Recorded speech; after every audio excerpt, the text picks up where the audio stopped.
So there we go. And then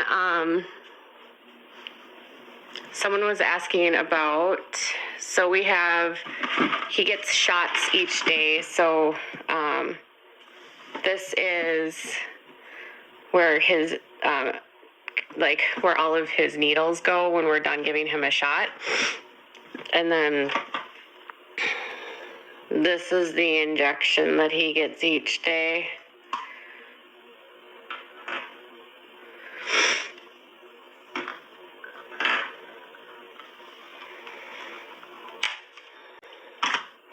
So we always have like lots of sharps containers. He'll have shots for his whole life. So that's just like where we keep the supplies, and then obviously downstairs is where we do the medicine. So yeah, I was like, he has a whole like medicine cabinet, and then he has all of his feeding tube food downstairs. And someone said, does he get any nutrition by mouth? No. I mean, he eats what they call eat for pleasure. So no, he doesn't get nutrition. Like what he eats for by mouth is not for nutrition. It's just to like eat. It's not to like calories or whatever. Everything else is through his tube.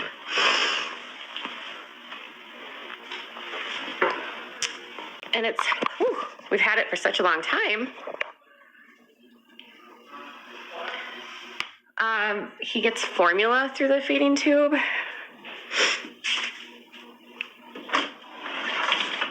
Which has complete nutrition in it. Basically, he has to have, because of one of his conditions, he has a hard time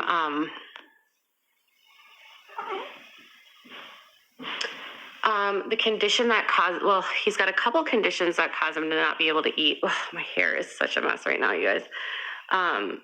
He's got a couple conditions that cause him not to be able to eat. One is that he has gastroparesis, which his stomach is partially paralyzed, so it just doesn't digest very well.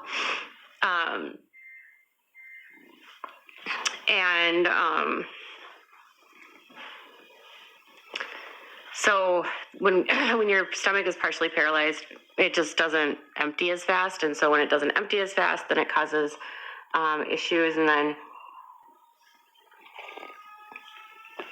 pain, bloating, slows down the stomach. It can cause constipation. And then when you have gastroparesis, it can also cause your stomach sphincter muscles to not open properly. So there's your body has a number of different sphincters, which are little valves that open to allow air to go through. Your esophagus has a few of them. And so his sphincter muscles just don't open correctly. Ouch, because that's right on the midline. I think we talked about that yesterday. It's like he has a midline issue. So the sphincter muscles don't open, so then he can't burp on his own very well. So then that causes pain, so we have to vent his stomach for that. And then in terms of chewing, he can't lateralize his tongue, and he has trouble swallowing. So he has something called oral dysphagia, and it's due to severe oral motor processing disabilities. Due to his neurological conditions, he can't chew. He can speak.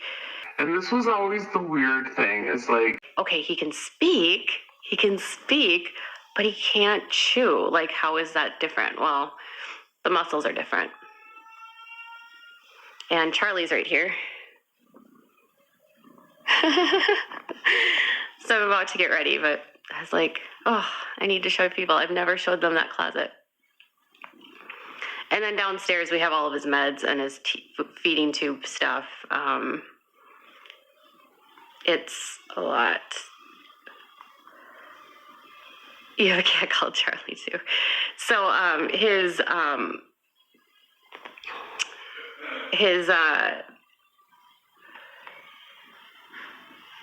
will he have to get this like for the rest of his life? Probably, yes. A lot of people with gastroparesis and dysphagia are on feeding tubes. And it's all he knows, and he doesn't care, and so it makes his life easier. If you've spent a lot of your life choking, you might not want to eat by mouth either.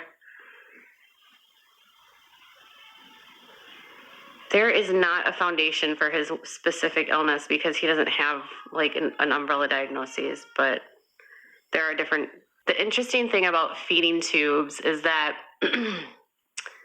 a lot of people have a lot of different decisions about, or a lot of different opinions about what they want to do for feeding tubes, you know? And so the funny thing is like in the feeding tube world, a lot like in, you know, bottle versus breast and all of that, there's this whole like,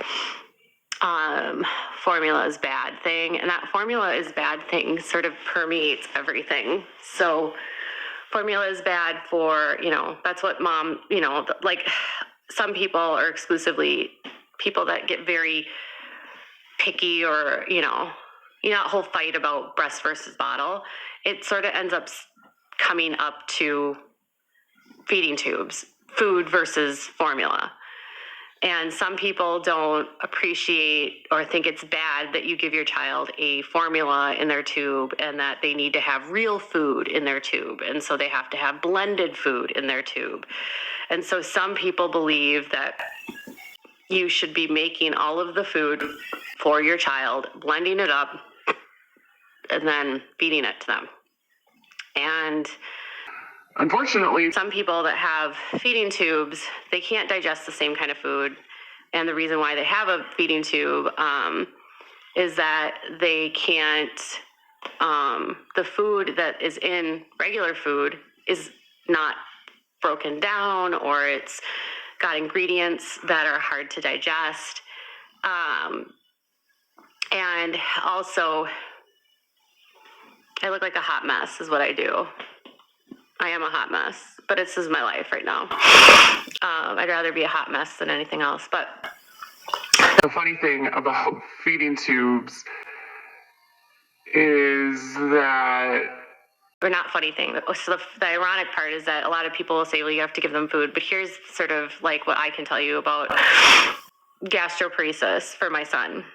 There's some food-based products that are like pre-blended that have ingredients that are really hard on the stomach. The primary ingredient for the protein is, garbanzo beans.